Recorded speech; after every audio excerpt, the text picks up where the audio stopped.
அண்மையில நிர்மலா சீதாராமன் ஒரு press meet வந்து தமிழ்நாட்டுல பண்ணாங்க. பீகார் தொடர்பான கேள்விக்கு பதிலளிச்சாங்க. இத்தனை பேர்லாம் நீக்கியிருக்காங்களே 65 லட்சம் பேர் அப்படின்னு சொல்லி. அதுக்கு அவங்க கொடுத்த பதில் நான் சொல்றேன். கிட்டத்தட்ட வந்து 22 லட்சம் மக்கள் வந்து இறந்துட்டாங்க. 33 லட்சம் மக்கள் வந்து அவங்க பர்மனன்ட் ரெசிடென்ட்டா பீகார்ல இல்ல வேற இடத்துக்கு போயிட்டாங்க. மீதி 7 லட்சம் பேர் வந்து கிட்டத்தட்ட வந்து அவங்க டியூயல் ஓட்டர்ஷிப் வச்சிருந்தாங்க, அதனால நீக்கியிருக்காங்க. கிட்டத்தட்ட வந்து 62லேருந்து 63 லட்சம் இப்படிதான் நீக்கப்பட்டிருக்கு அப்படின்னு சொல்லி நிர்மலா சீதாராமன் தமிழ்நாட்டில் பிரஸ் மீட் கொடுத்தாங்க. அவங்க எப்பயுமே போர்வையில வடிகட்டின பொய் சொல்றதுக்கு தயங்காதவங்க. இதுவும் அப்படியான ஒரு பொய்.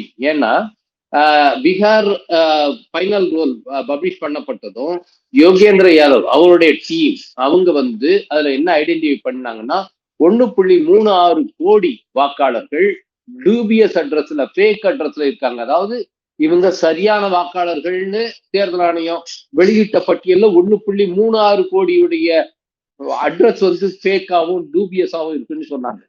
ரெண்டாவது 14 லட்சம் பேர் 2 இடத்துல பதிவாயிருக்கு. அந்த தொகுதியில வேற இடங்கள்ல மாநிலத்துக்குள்ளாரிய 14 லட்சம் பேர். அது மாதிரி 3 லட்சம் பேர் வந்து 3 இடத்துல இருக்கு அப்படின்னு சொல்லி ஐடென்டிஃபை பண்ணாங்க.